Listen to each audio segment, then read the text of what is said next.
तब्दील हो गई। मेरे मुस्तफा का असली और हकीकी ओरिजिनल नाम मुहम्मदुर रसूलुल्लाह सल्लल्लाहु अलैहि वसल्लम। आसमानी नाम अहमद, जन्नती नाम कासिम, बाप का नाम हजरत अब्दुल्ला, माँ का नाम हजरत सय्यदा तय्यबा ताहिरा आमना,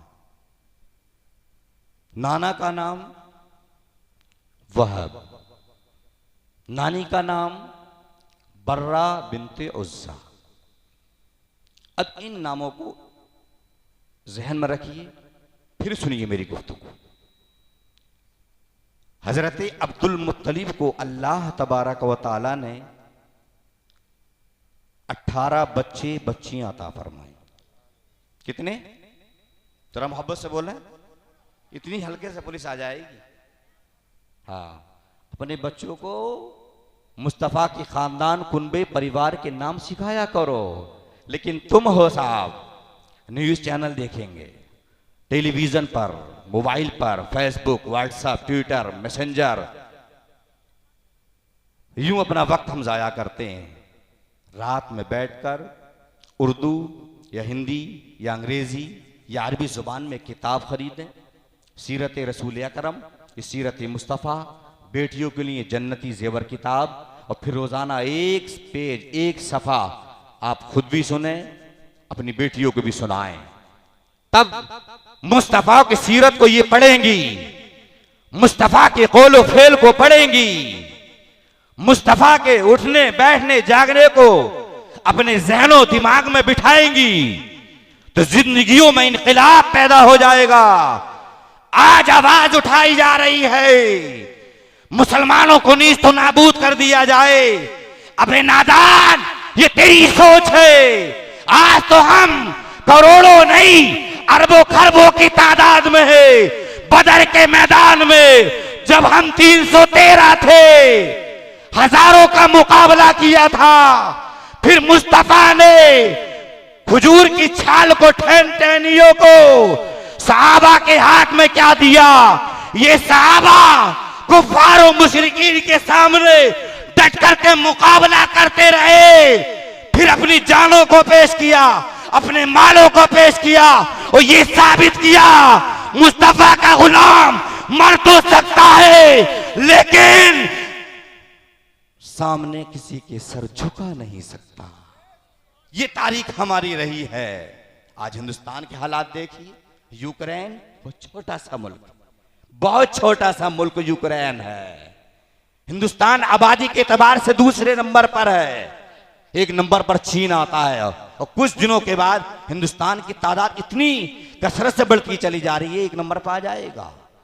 दूसरे नंबर पर हिंदुस्तान का आबादी के एतबार से नंबर आता है, लेकिन यूक्रेन छोटा सा मुल्क है। अभी रूस से चंद महीने पहले झगड़ा चालू हुआ, मारपीट चालू हुई, एक दूसरे पर हमला आवर हुए, लेकिन यूक्रेन रूस को आंखें दिखाता रहा, आंखों में आंखें डालकर मुकाबला करता रहा। वजह क्या थी? सबब क्या था? पस मंजर क्या है? यूक्रेन के पास बहुत सारी यूनिवर्सिटियां हैं, इदारे हैं, एकेडमिया हैं, कॉलेज है।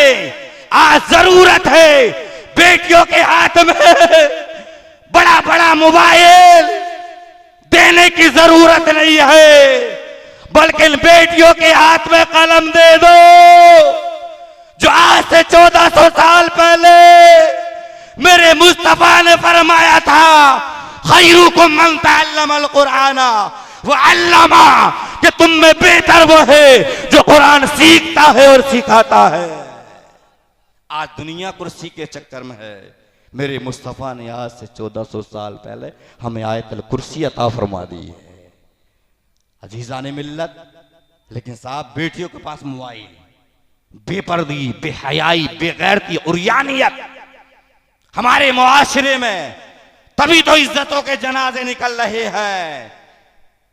आज हम इदारे बनाए, एकेडमियां बनाए, कोली बनाए, काश्तकार लोगों आपको मशवरा दे करके जाऊंगा, एकड़ों देकर जमीन खरीदने की जरूरत नहीं है, बल्कि मिलजुल कर 1-2 एकड़ जमीन खरीदिए। और फिर आपकी बस्ती में तो बहुत अजीम इदारा है, बड़ा इदारा है, उस्र के मौके पर सिर्फ नियत कर लीजिए अपनी जमीन का सारा उस्र निकाल कर जो पैदावार होगी उसका 20वां हिस्सा निकाल कर मदरसे में खर्च करेंगे, इस मदरसे को उरूज देंगे, तो कोई माँ का लाल तुम्हें इस दुनिया से मिटा नहीं सकता। लेकिन ये हजरत अब्दुल मुत्तलिब हैं, अल्लाह तबारक व तआला ने इनको 18 बच्चे बच्चियां अता फरमाई। 12 लड़के थे, 6 लड़कियां थी। बच्चे तो सारे के सारे हसीन व जमील थे, सारे के सारे खूबसूरत थे, लेकिन तमाम बच्चों में जो हुस्न व जमाल के पैकर थे, सबसे ज़्यादा खूबसूरत थे तो वो हज़रत अब्दुल्ला थे। उलमा ने लिखा है इसकी वजह ये थी कि हज़रत अब्दुल्ला की पेशानी में नूर मुस्तफ़ा जलवगर था।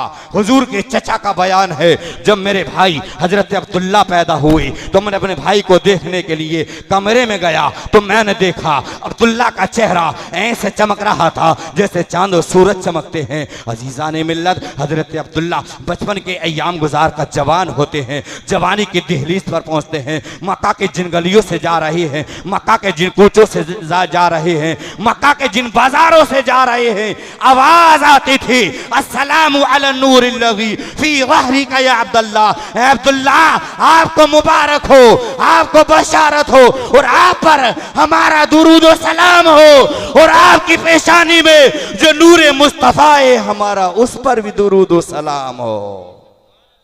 फिर ये नूरे मुस्तफा यहां से निकला, हजरत सय्यदा तय्यबा ताहिरा आमना के बतन में पहुंचा। 9 महीने मां के पेट में रहा। जब मेरे आका की पैदाइश का दिन करीब आया, हजरत सय्यदा तय्यबा ताहिरा आमना घर में अकेली हैं, तन्हा हैं, वाहिदा हैं, मुनफरिदा हैं। जब हमल को 6 महीने हुए थे तो हजरत अब्दुल्ला इस दुनिया से रुखसत हो गए थे। मेरे मुस्तफा दुनिया में आने से पहले ही यतीम हो गए और हजरत अब्दुल मुत्तलिब खाना काबा का तवाफ करने गए थे। हजरत अब्दुल मुत्तलिब खाना काबा का चक्कर लगा रहे थे, तवाफ कर रहे थे। अचानक दर्द से शुरू हुआ, विलादत का दर्द शुरू हुआ। हजरत सय्यदा तय्यबा ताहिरा आमना ने एक खातून को जो रिश्तेदार थी मक्का की दाइयों की जाने भेजा, जाओ मक्का की दाइयों को बुला लाओ। ये अजीजा खातून शहर में गई हो, जाने के बाद मक्का की दाइयों से कहा आमना के घर में बच्चा पैदा होने वाला है, लिहाजा आप तशरीफ ले चले। लेकिन मक्का का मामूल और दस्तूर और परंपरा और माहौल ये था कि जब बाप जिंदा होता था तो लोग उसके बच्चों को लेने जाते थे और फिर उस बच्चे को 2 साल अतराफ व अकनाफ की देहात से आने वाली औरतें पाला करती थी, दूध पिलाया करते थे, फिर उस पर मेहनताना मिला करता था, उजरत मिला करती थी। मक्का की दाइयों ने आने से इनकार कर दिया। ये अजीजा खातून वापस हुई और आकर के काम ना, मक्का की दाइयों ने आने से इनकार कर दिया है। हजरत आमना ने जब इतना सुना, हजरत आमना रोने लगी, आपकी आंखों से आंसू टपकने लगे। हजरत जिब्राइल अलैहिस्सलाम ने रब की बारगाह में अरेजा पेश किया, ऐ परवरदिगार तेरे महबूब की आमद का वक्त करीब आ गया है, मौला मक्का की दाइयों ने आने से इनकार कर दिया है। तब रब ने इरशाद फरमाया था, जिब्राइल फरिश्तों के सरदार मक्का की दाइयों ने आने से इनकार नहीं किया है, बल्कि मक्का की दाइयों को हमने खुद नहीं आने दिया है, इसलिए कि मक्का की दाइयां है नापाक, मेरा महबूब है पाक, हम पाक महबूब के लिए पाक दाइयों का इंतजाम करेंगे। जिब्राइल अलैहिस्सलाम ने अर्ज़ किया, परवरदिगार वो दाइया किस कबीले से हो, किस खानदान से हो, किस कुनबे परिवार से हो। रब ने इरशाद फरमाया, जिब्राइल 4 दाइयों का इंतजाम करना है। अर्ज क्या मौला, नाम तू बता दे, पता तू बता दे, एड्रेस तू बता दे, बुला मैं लाता हूं। रब ने इरशाद फरमाया, जिब्राइल आज उन औरतों का इंतखाब करना है, आज उन औरतों को चुनना है जो आज तक किसी की दाइयां ना बनी हो, उनकी आंखें भी पाक हो, उनका अकीदा भी पाक हो, उनके हाथ भी पाक हो, उनका लिबास भी पाक हो, उनका किरदार भी पाक हो। इसलिए कि मेरे महबूब का मिलाद पाक लोगों के लिए, किसी नापाक के लिए नहीं है। अर्ज क्या मौला, नाम तू बता दे, बुला मैं लाता हूं। रब ने इरशाद फरमाया, जिब्राइल जाओ हव्वा को बुला लाओ, जिब्राइल जाओ आसिया को बुला लाओ, हाजरा को बुला लाओ, मरियम को बुला लाओ। अर्ज क्या मौला, हव्वा, हाजरा, मरियम ये मुकद्दस अंबिया किराम की मुकद्दस माए हैं। मौला मैं जाकर के आवाज लगाऊं, ये तो इस दुनिया से रुखसत हो गई है। ए मौला तुम मुझे ये तो बता दे, आसिया को क्यों बुला रहा है? तब रब ने इरशाद फरमाया था, जिब्राइल हमने आसिया से वादा किया था, तू मेरे मूसा कलीमुल्लाह को पाल, हम तुझे अपने हबीब की दाई बनने का शर्फ अता फरमाएंगे। जिब्राइल अलैहिस्सलाम ने क्या मौला, क्या मैं कब्रों पर जाकर के आवाज लगाऊं? रब ने इरशाद फरमाया, हाँ हाँ सीधे कब्रों पर चले जाना और कब्रों पर जाकर के आवाज लगाना। आवाज लगाना तेरा काम है और कब्रों से जिंदा उठाना हमारा काम है। हजरत जिब्राइल अलैहिस्सलाम ने अर्ज किया, मौला अभी जाता हूँ, जाकर के आवाज लगाता हूँ। रब ने इरशाद फरमाया, जिब्राइल आज हम एक अकीदा देना चाहते हैं, एक जहन देना चाहते हैं, एक मिजाज देना चाहते हैं। वलियों की कब्रों पर जाना बिदअत नहीं है, बल्कि जिब्राइल की सुन्नत है। जिब्राइल तू कब्रों पर जाकर आवाज लगाना तेरा काम है और कब्रों से जिंदा उठाना हमारा काम है। हजरत जिब्राइल अलैहिस्सलाम कब्रों पर गए, जाकर के आवाज लगाई, हव्वा, हाजरा, मरियम, आसिया तुम्हें रब बुला रहा है। सीधी ये तमाम मुकद्दस बीबियां कब्रों से उठी, जिंदा हो गई, बाहर आई। इरशाद फरमाया, तुम्हें रब बुला रहा है और रब का हुक्म ये है कि सीधी हजरत आमना के घर चली जाओ। हजरत आमना के घर जाकर अपने साथ जो है मलाइका को ले लो, अपने साथ गिलमान जन्नत को ले लो, जन्नत की हूरों को ले लो, कई हजार मलाइका को ले लो। हजरत हव्वा ने अर्ज किया, परवरदिगार ये गिलमान जन्नत, जन्नत की हूरें क्यों भेज रहा है? तब रब ने जो है रब ने इरशाद फरमाया था, इन जो है गिलमान जन्नत को, जन्नत की हूरों को, जन्नत की हूरों को मैं इसलिए भेज रहा हूँ, ये मेरे महबूब के कसीदे पढ़ेंगे, ये मेरे महबूब की तारीफ और तौसीफ करेंगे। अर्ज का परवरदिगार मलाइका को, फरिश्तों को क्यों भेज रहा है? तब रब ने इरशाद फरमाया था, जिब्राइल आज हम मलाइका को इसलिए भेज रहे हैं ताकि मलाइका मेरे महबूब की आमद का इजहार करके, जुलूस निकाल के दुनिया वालों को ये जहन दे, दुनिया वालों को ये मिजाज दे कि जुलूस निकालना बिदअत नहीं है, बल्कि मलाइका की और जिब्राइल की सुन्नत है। बेशक जिंदाबाद नारे तकबीर, नारे रिसालत, मसलके आला हजरत सरवरे आलम कॉन्फ्रेंस हुजूर सैयद सलीम मियां साहब किबला, सरजमीन धौनी बुजुर्ग। अजीज़ाने मिल्लत, हजरत आमना की आंखें बंद हैं, दरवाजा बंद है, कुंडी लगी हुई है। ये मुकद्दस बीवी हजरत आमना के घर पहुंची, दर्द ज़ेहर की वजह से आंखें बंद हैं। हजरत जिब्राइल अलैहिस्सलाम जा रहे हैं, हजरत आमना के घर पहुंचे, दरवाजा बंद, कुंडी लगी हुई है। अचानक हजरत आमना की आंख खुली तो हजरत आमना का घर सारा का सारा मुनव्वर और रोशन हुआ। पूछा, है मुकद्दस बीबी तुम कौन हो, क्यों आई हो? हजरत हव्वा ने कहा, आमना तुम मुझे नहीं पहचान रही हो, आज मैं नबी की बीवी बनकर नहीं आई हूं, बल्कि मैं मुस्तफा की दाई बन के आई हूं। हजरत मरियम ने कहा, हजरत हाजरा ने कहा, कदमों को चूमा, हाथों को चूमा, पेशानी को चूमा। हजरत आमना ने कहा, मुकद्दस बीवी तुम मेरे लिए काबिल ताज़ीम हो, मेरे लिए ज़रूरी है कि तुम्हारी ताज़ीम की जाए, अदब किया जाए। तो हजरत आमना ने जवाब दिया था, ऐ मुकद्दस बीवी हो, तुम मेरे लिए ज़रूरी है कि तुम्हारा अदब करो, एहतराम करो। लेकिन हव्वा ने अर्ज़ किया था, आमना हम मुकद्दस माए ज़रूर हैं, मुकद्दस अंबिया किराम की बीवियाँ ज़रूर हैं, लेकिन आज हम जो है मुकद्दस अंबिया किराम की माए बनकर या फिर बीवियाँ बनकर नहीं आए हैं, बल्कि इमामुल अंबिया की दाई बन के आए हैं। अल्लाह ने आज हमें दाई बनने का शर्फ अता किया है।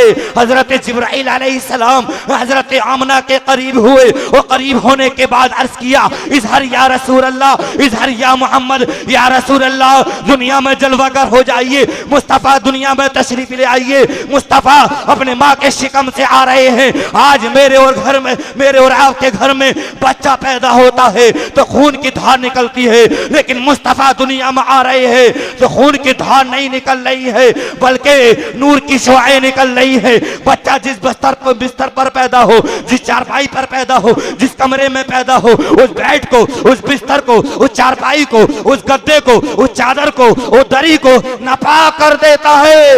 लेकिन मेरे मुस्तफ़ा माँ के शिकम से क्या आए, अपनी पेशानी को रब की बारगाह में झुकाया। याद किया तो किसे याद किया?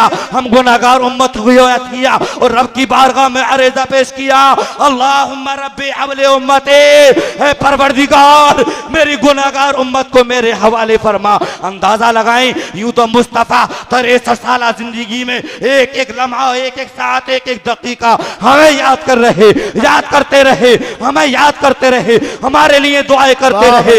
लेकिन 3 अहम मोड़ पर मुस्तफ़ा हम गुनाहगार उम्मतियों को मखसूस तरीके से याद कर रहे हैं। जिन अहम मोड़ पर लोग अपनों को याद करते हैं, कोई अम्मी और पापा को याद करता है, कोई चाचाओ भाई और डैडी को याद करता है, लेकिन मेरे मुस्तफ़ा दुनिया में आ रहे हैं तब हमें याद कर रहे हैं, इस दुनिया से जा रहे हैं तब भी हमें याद कर रहे हैं। शबे मेराज में, मेराज वाले सफर में मुस्तफ़ा रब की बारगाह में पहुंचे तो उस वक्त भी हम गुनाहगार उम्मत को याद कर रहे हैं। अंदाजा लगाएं, जब मुस्तफ़ा ने जिंदगी के एक एक लम्हा, एक एक साथ, एक एक दकीका, एक एक मिनट हमें याद करते रहे और 3 अहम मोड़ पर मुस्तफ़ा हमें भूले नहीं, तो फिर वफादार उम्मतियों की जिम्मेदारी बनती है जब जब अल्लाह तौफीक दे, जब जब मौका मिल जाए नबी का मिलाद मनाते रहे, सरवरे आलम कॉन्फ्रेंस मना करे ये पैगाम दुनिया वालों को देते रहे। हम गद्दार नहीं है, हम बेवफा नहीं है, मुस्तफ़ा ने हमें याद किया है तो हम अपने मुस्तफ़ा को याद कर रहे हैं। वाह भाई, जिंदाबाद जिंदाबाद, नारे तकबीर, नारे रिसालत, मसलके आला हजरत, सरवरे आलम कॉन्फ्रेंस, नारे हैदरी। अजीज़ान मिल्लत, अब मेरे मुस्तफ़ा दुनिया में जलवागर हुए, मेरे मुस्तफ़ा के कौलो फिल को देखिए, मेरे मुस्तफ़ा के चलने उठने बैठने खाने पीने को देखिए। मेरे मुस्तफ़ा ने इरशाद फरमाया, हुमा जन्नत का वनारुख, ये माँ बाप तेरी जन्नत भी है, तेरी दोज़ख भी है। मेरे मुस्तफ़ा ने जो है अपनी माँ की बड़ी फर्माबरदारी के साथ, आजकल जिस तरह से बच्चे बढ़ते चले जा रहे हैं, मुस्तफ़ा इस तरह से नहीं बढ़ते थे। जिस तरह मुस्तफ़ा एकदम जो है हम और आपके यहाँ बच्चा एक हफ्ते में इतना बड़ा होता है, मेरे मुस्तफ़ा एक दिन में इतने बढ़ते चले जा रहे हैं। हमारे यहाँ बच्चा 1 महीने में इतना बढ़ता है, लेकिन मेरे मुस्तफ़ा 8 दिन में बढ़ते चले जा रहे हैं। मुख्तसर अरसा मेरे मुस्तफ़ा ने माँ के साथ गुजारा, माँ का अजीज़ा ने मिल्लत इस्लामिया, लेकिन माँ माँ हुआ करती है, ये माँ माँ हुआ करती है। माँ बड़ा अजीम सरमाया है, बड़ी अजीम दौलत है, बड़ा अजीम सरमाया है, बड़ा अजीम जो है ये खजाना है। ये माँ बाप जिंदा होते हैं, हम इनकी कदर नहीं करते, इन पर इनको बार समझते हैं, इनको अपने आप पर बोझ समझते हैं। लेकिन मेरे मुस्तफ़ा ने आज से 1400 साल पहले ही ये ज़हन दे दिया था, जब तंगी आने लगे, परेशानियां खेलने लगे, उलझने आ जाएं और जब रिस्क की तंगी होने लगे तो समझ लो, इज़ा तरकल अब्दु दुआ लिल वालिदैन फइन्नहु यनक़तिउ अन्हु रिज़्क़। इंसान जब जो है वालिदैन के लिए दुआ करना छोड़ देता है तो फिर परवरदिगार आलम उससे रिस्क के दरवाजे बंद कर देता है। तो यहाँ से ज़हन ये भी मिल रहा है, अगर माँ बाप जैसी हसीन दौलत है अल्लाह ने तुम्हें अता फरमाई है, हयात है, जिंदा है, तो पहले इनको खिलाए बाद में खाए, पहले इनको पिलाए बाद में पिए। माँ बाप की खिदमत करके और जिंदगी गुजार ली तो हर मोड़ पर तुम कामयाबी हो सुरखुरू की मंजिल। नारे रिसालत, मसलके आला हजरत शायर इस्लाम जनाब उस्मान रजा हारूनी। माशाल्लाह, अलहाज शायर इस्लाम उस्मान रजा हारूनी साहब भी तशरीफ लाए ना, बस मुफ्ती साहब भी तशरीफ लाने वाले, बस मेरा वक्त होता चला जा रहा है, सुनिए थोड़ी देर अजीज़ान में। लेकिन ये माँ बाप बड़ा अजीम सरमाया है। कितने ऐसे बूढ़ों को देखा स्टेशनों पर 10 और 20 रुपए के चक्कर में धक्के खा रहे हैं। 20 एकड़ जमीन होने के बावजूद 4 बेटे हैं, तो इन 4 बेटों ने इस माँ बाप को घर से निकाल दिया है। अजीजा ने मिल्लत, आखिर ये नौबत क्यों आई, इसका पसे मंजर क्या है? तो मैं आपसे एक शिकवा करूंगा बुजुर्गों, सही बात ये है इन बच्चों के हाथ में मुस्तफा के फरामीन और मुस्तफा के फरमान के मुताबिक कलम दे दिया होता, मुस्तफा का उठना बैठना इनकी निगाहों में बचा दिया होता, इनको पक्का सच्चा गुलाम मुस्तफा बना दिया होता, तो फिर ये जब कुरान पढ़ते वला तकुल्लहुमा उफ़्फ़िन वला तनहरुहुमा, माँ बाप को उफ तक ना कहो। आज ये औलाद माँ को घर से निकालती है, माँ के मुंह लगती है, माँ कहती है बेटा जल्दी आ करके सो जाया कर, तो कहता माँ तुझे नींद नहीं आती है तो इसमें मेरा क्या कसूर है? या बुजुर्गों कुछ कमियां तुम्हारी भी है, मुस्तफा का गुलाम बनाकर जाओगे तो इंशाल्लाह कामयाब हो जाओगे, लेकिन नहीं, हम डॉक्टर बनाएंगे, इंजीनियर बनाएंगे, पायलट बनाएंगे, सब कुछ बनाएंगे, लेकिन पक्का सच्चा गुलाम मुस्तफा नहीं बनाएंगे। यही आज रोना है, ना बेटियों को तालीम देंगे। आज हमारी बहनें मुस्लिम शहजादियां कितने गैरों की आगोश में सो रही है। वजह क्या है? पहली वजह के मोबाइल दे दिया, दूसरी वजह के उनके पास तालीम नहीं। इन बेटियों के हाथ में मोबाइल देने के बजाय मैं तुमसे आरेजा पेश करूंगा, गुजारिश करूंगा, कोई बाप की उम्र का है, कोई माँ जो है भाई की उम्र का है, कोई चचा की उम्र का है, कोई दादा की उम्र का है, मैं इल्तिमास हाथ जोड़कर तुमसे करके जाऊंगा, इन बेटियों को मोबाइल न देकर इनके हाथ में जन्नती जेबर किताब अता कर दो, जन्नती जेबर किताब दे दो, सुन्नी बेहश्ती जेबर किताब दे दो। ये बच्ची जन्नती जेबर किताब पढ़कर जिंदगी गुजारेगी। दुनिया इस बच्ची के पीछे पड़ जाए, लेकिन ये बच्ची उसकी जानिब नजर उठा करके भी नहीं देखेगी। लेकिन नौजवानों में तुमसे भी कहूंगा, माँ बाप जैसा हसीन खजाना अगर मौजूद है तो इसकी कदर कर लें। फिर मर जाते तो हम क्या करते हैं? कुरान खानी, मिलाद, बड़े ही अच्छे थे हमारे अब्बा, बड़े ही केले लाते थे, फिर रोएंगे पीटेंगे, रोने पीटने से काम नहीं चलेगा। मरने के बाद एक गिलास पानी लेकर रखकर सूरह इखलास 3 मरतबा पढ़कर दुआ कर देंगे तो इंशाअल्लाह हैं आपके वालिदैन के हक में हैं, और वही बेटा अपने बाप के हक में अगर दुआ करेगा तो इंशाअल्लाह रब की बारगाह में मकबूल हो जाएगी। लेकिन नहीं, हम डॉक्टर जरूर बनाएंगे, दुनियादार हम बनाते हैं, तो पहली गलती माँ बाप की। आप आलिम के बाप का बिस्तर जाकर के देखिए, वो बेहतरीन कंबल होगा, वो बेहतरीन लिहाफ होगा, वो अच्छी क्वालिटी का गद्दा होगा, और एक मालदार के बाप का बिस्तर जाकर के देखिए, समझे, बिस्तरों में से माँ बाप की बदबू आती होती है, बदबू।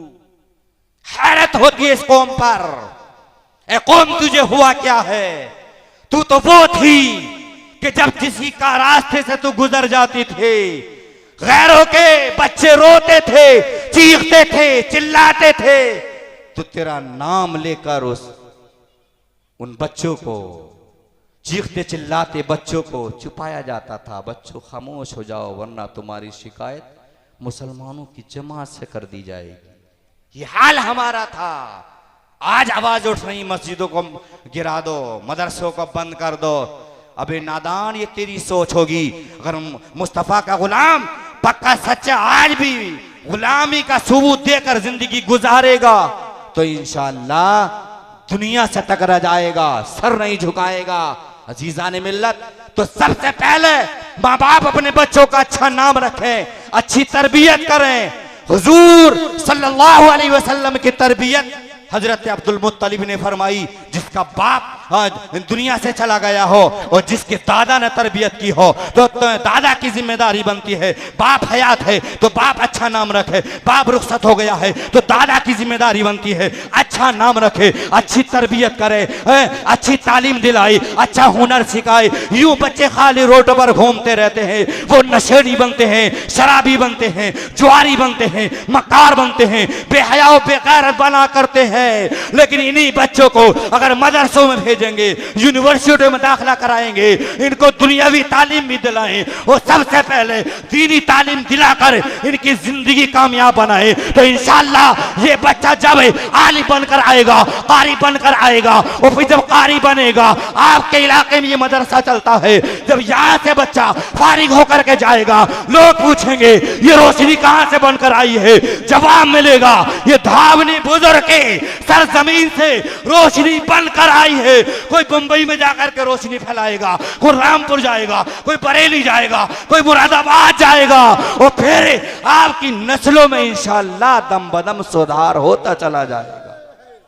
लेकिन नहीं, कहते मुल्ला बनाकर हाफिज कारी बना के मिलेगा क्या? मैं आप ही के करीब मौजूद नहीं हूं, समझे? 15,000 तनख्वाह देते हैं मुझे, 100 रुपये रोज खाने पर देते, 3,000 हो गए, समझे? 7,000 बच्चों से मिलते हैं, जोड़िए कितने हो गए? स्विफ्ट डिजायर कार और एक ड्राइवर प्रोग्रामों में आने जाने के लिए और 8 छुट्टी खुले लफ्जों में दी है उन्होंने। और इसी फैसिलिटी की वजह से मैं आ भी गया हूं, वरना शहर में रहने वाला यहाँ देहात में आ जाता। फिर ये मेरा गढ़ है, इस पूरे इलाके में बार बार मैं आता हूं, समझे? मैं रहने वाला रुद्रपुर शहर का, पुराना रहने वाला आपका जिला रामपुर का हूं, माटखेड़े के पास मुस्तफाबाद का, समझे? फिलहाल शहर रुद्रपुर में लड़कियों का मदरसा चलता हूं, वहीं रहता हूं और अब आपके करीब लहसोई गांव में हूं। आधा गांव मेरा रिश्तेदार है, इसलिए मैं यहां आ गया हूं, समझे?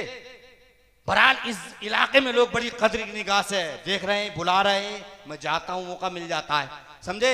बहरहाल मतलब ये नहीं कि मैं अपनी तारीफ या अपना प्रचार करना चाह रहा हूं, बल्कि आपको जहन ये देना चाहता हूं, आपके इमाम की तनख्वाह 10 साढ़े 10,000। अरे मुसलमानों गैरत करो, गैरत। इमाम की तनख्वाह 25-30,000 होना चाहिए।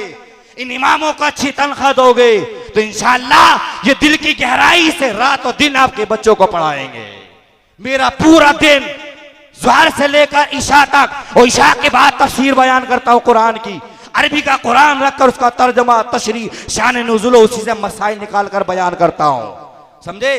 पूरा दिन मेरा यूं गुजर जाता है। फिर प्रोग्रामों की भाग दौड़, वजह क्या है? गांव वाले पूरी फैसिलिटी, पूरी सहूलत और माकूल तनख्वाह दे रहे हैं तो दिल खुश होता है, दाएं बाएं जहन भागता ही नहीं। जब तनख्वाह करोगे 5,000, 8,000, 10,000 है, अच्छा भला आदमी 10,000 में गुजारा कर लेगा क्या? अपने बच्चों को लिबास बना के देंगे क्या? कपड़े बना करके देंगे हैं क्या? अच्छे स्कूलों में अपने बच्चों को ये पढ़ाएंगे? इनके जहन में आएगा कि हमारी जिंदगी तो उल्टी सीधी जैसी थी, कट गई, लेकिन अपने बच्चों को अब हाफिज नहीं बनाएंगे, आलिम नहीं बनाएंगे। फिर एक वक्त वो आएगा तुम तरसोगे तरस कि कोई इमामत को मिल जाए, कोई जनाजा पढ़ाने वाला मिल जाए। नमाज जनाजा पढ़ाने वाला भी मैसर नहीं होगा, इसलिए जरूरी है अपनी छोटी छोटी नस्लों को, मैं ये नहीं कहता सबको हाफिज ही बना दो, सबको कारी ही बना दो, बल्कि इन बच्चों को नाज़राए कुरान तो पढ़ा दो, इन बच्चों को जरूरियात दीन तो सिखा दो।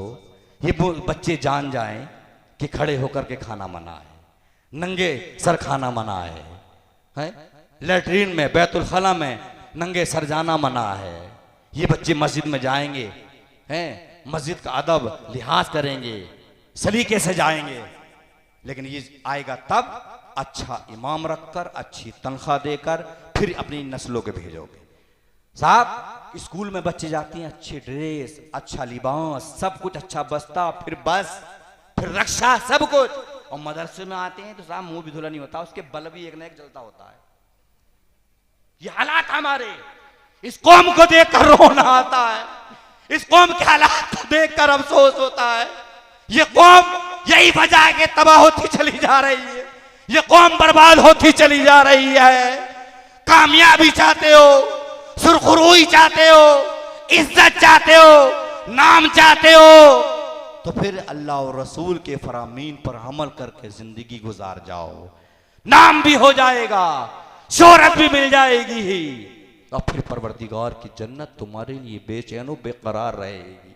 और जिस मुस्तफ़ा का मिलाद मना रहे, उस मुस्तफ़ा के ताल्लुक से बरेली के इमाम ने तो यूं कहा था, जमीनो समा तुम्हारे लिए, मकीनो मका तुम्हारे लिए, जमीनो समा तुम्हारे लिए, मकीनो मका तुम्हारे लिए, चुनीनो चुना तुम्हारे लिए, बने दो जहां तुम्हारे लिए, दान में जुमा तुम्हारे लिए, बदल में है जा तुम्हारे लिए, हम आए यहाँ तुम्हारे लिए, उठे भी वहां तुम्हारे लिए। और या रसूल अल्लाह, तुम्हारी चमक, तुम्हारी दमक, तुम्हारी महक, तुम्हारी झलक, जमीनों फलक, सिमा को समक में सिक्का निशान तुम्हारे लिए, तुम्हारे लिए आज काम करें, काम करने की जरूरत है। और मैं हाथ जोड़कर अपने उलमा से गुजारिश करूंगा, आप एक इमाम की हैसियत से काम मत कीजिए, बल्कि मुलाजिम की हैसियत से काम मत कीजिए, बल्कि आप नाइब रसूल होने की हैसियत से काम कीजिए। इंशाअल्लाह आपका भी काम हो जाएगा। मुझसे पहले इमाम थे, कुल 8,000 रुपये तनख्वाह थी, और अब जो इमाम है, दूसरे इमाम का भी इंतजाम हो गया है। समझे? खुलूस के साथ, इखलास के साथ अल्लाह की रजा के लिए काम करोगे तो इंशाअल्लाह ये कौम तुम्हें भूखा नहीं मारेगी, ये कौम तुम्हें सताएगी नहीं। समझे? तो माँ बाप हयात है, उनकी खिदमत करें, मुस्तफ़ा के फरामीन को सीखें, मुस्तफ़ा के कौल व फेल पर अमल करके ज़िंदगी गुजारें। मेरा वक्त हो रहा है, समझे? अल्लाह से दुआ, मौला मेरे टूटे फूटे कलमात कबूल फरमाए। अस्तगफिरुल्लाह रब्बी मिन कुल्ली ज़ंबि व अतूबु इलैह। कलमा शरीफ का विर्द कर लीजिए, ला इलाहा इल्लल्लाह मुहम्मदुर रसूलुल्लाह व मा अलैना इल्ला बलागुल मुबीन। अस्सलामु अलैकुम।